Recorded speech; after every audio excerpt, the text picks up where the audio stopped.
Well, howdy, y'all. Let's talk about our real duty as entrepreneurs and what it means to be an employer and what we're responsible for with our employees and what we're not responsible for with our employees. So, I've been in business for a decade now, and I've learned a thing or two. I by no means know everything, but I've seen trends. Having hired 100 plus people and fired, I don't know, however many, 20, 30, 40 people, had other people leave, all that. I've seen a lot of different things and a lot of different patterns. I want to share some of those patterns with you. So hopefully you don't have to endure the same hardships and mistakes that I've made in business. So let's just jump right into it. All right. So first and foremost, when it comes to hiring, I'm a huge fan of posting the same job 3 different times in 3 different ways. So say I'm hiring for a technician. I'm going to post 3 different job ads, all to fill that one position, but all 3 ads are going to be worded different. They're going to have different titles, all of that, because I want kind of like a wide net of different people. And truthfully, sometimes I don't really know who I need in the position until I meet them, right? If that makes sense, like what personality I need. So there's that. Another big thing that I had to realize in myself was I can't hire a bunch of Collins, because then nothing's going to get done. We're going to sit around, we're going to dream all day, and nobody's going to do anything. I need to hire people who are kind of the opposite of me. People who are very, I don't want to say intellectual, but very calculated is probably the right word, right? They calculate every movement. They're very black and white, where I live my entire life in the gray. It's just like, let's go, we'll figure it out on the way down.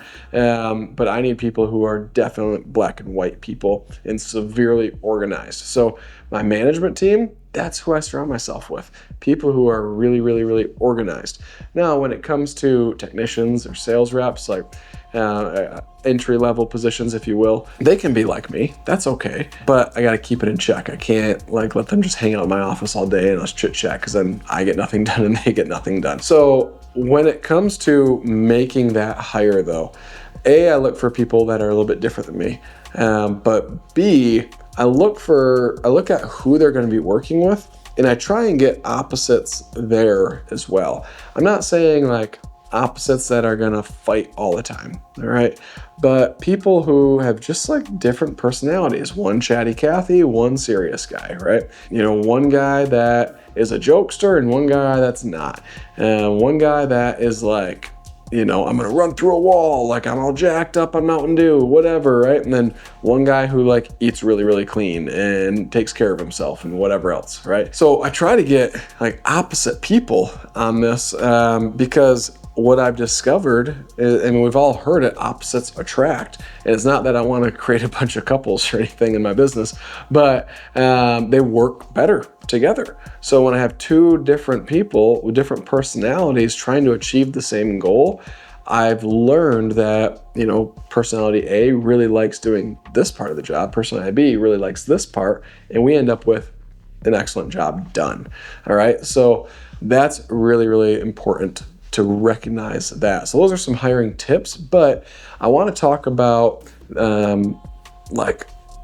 it's really hard for us as entrepreneurs or employers to see someone and know what they're capable of doing. Sometimes we see more potential in our employees than they see in themselves. And us having to fire them or us choosing to keep them around when they're not really performing, we kind of wear it harder than we're supposed to. And this is really what I want the moral of this to be. And I just had to go through it. I just had to fire a really good dude, someone that's a solid human being. And I saw a lot of potential in him that he didn't see in himself. So he was a sales rep for us, and just let everything other than his job and his ability dictate his performance.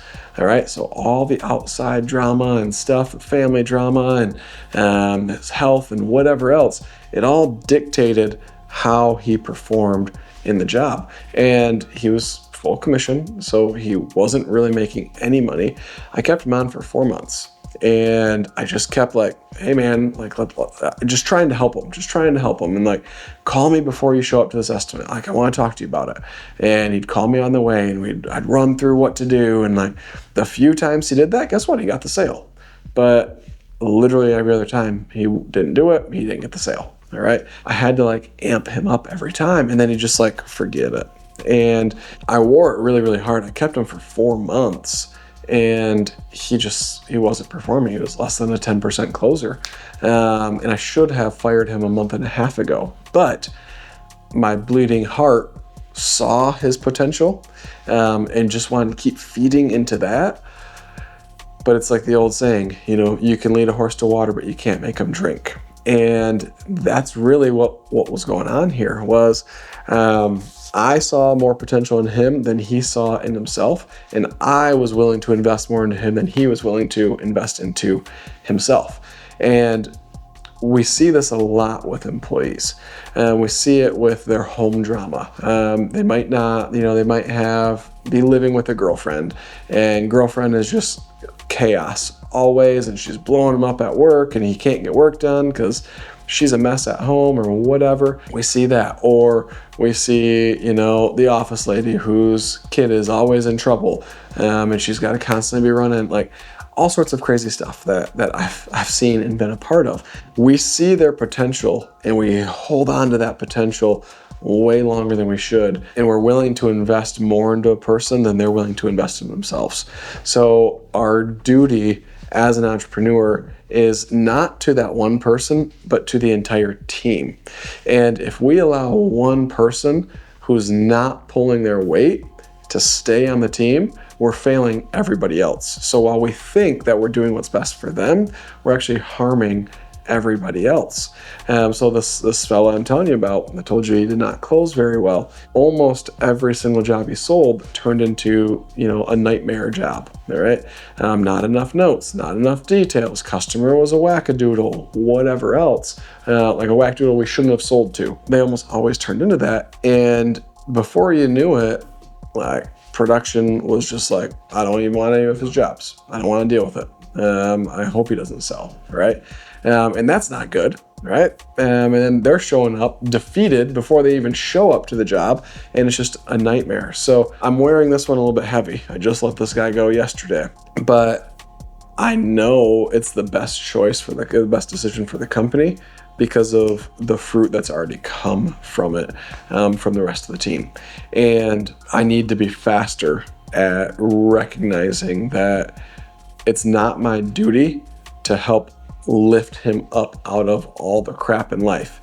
Yes, my duty is to provide an opportunity for him to get out of all that crap in life. But I can't be the one physically solving all the problems in his life for him. Our duty as entrepreneurs is literally just to give them the opportunity for that better life. All right. So we read books. We are always there for each other. We do company outings. We do bonfires, like all of that stuff. And some telltale signs are they don't really participate in the books. They don't really do any like self-improvement stuff. They're never bringing any like good news stuff to our team meetings, or they're skipping on the company outings. Like those type of things are immediate red flags that, you know what, this probably isn't going to work out long term with this employee. And you should probably just cut bait now before there's more damage done inside of your business. I know this is kind of like a harsher video, but it's real. If you are a business owner, you've dealt with this, where you don't want to fire the guy because you know he's great, or you don't want to fire the girl because you know she's awesome. But at the end of the day, it doesn't matter how awesome you think they are. It only matters how awesome they think they are, or how awesome they think they can be. All right. If they think that this is just who I am, they're just going to stay right there their entire life. And I hate saying that out loud because I don't want to put people in a box, but it truly does. Like, it's the truth. It's all up here. If they think they can be this awesome, cool, then let's go get it. And their actions have to show that they're trending to get to that level of awesome. But if they only think they can be here, they're going to just stay there the rest of their life because it's their comfort zone. So don't wear it as an entrepreneur that you failed someone because they didn't live up to their potential working for your company. It's not on us to help pull them out of all the deep waters. It's only on us to give them the opportunity to pull themselves up out of those deep waters. So hopefully this is hitting really, really well for you. I've actually switched it up a little bit. We don't say win bigly so we can give bigly anymore. We say we give bigly so we can win bigly now. All right? So get out there, kick some butt, take some names. We'll see y'all next time.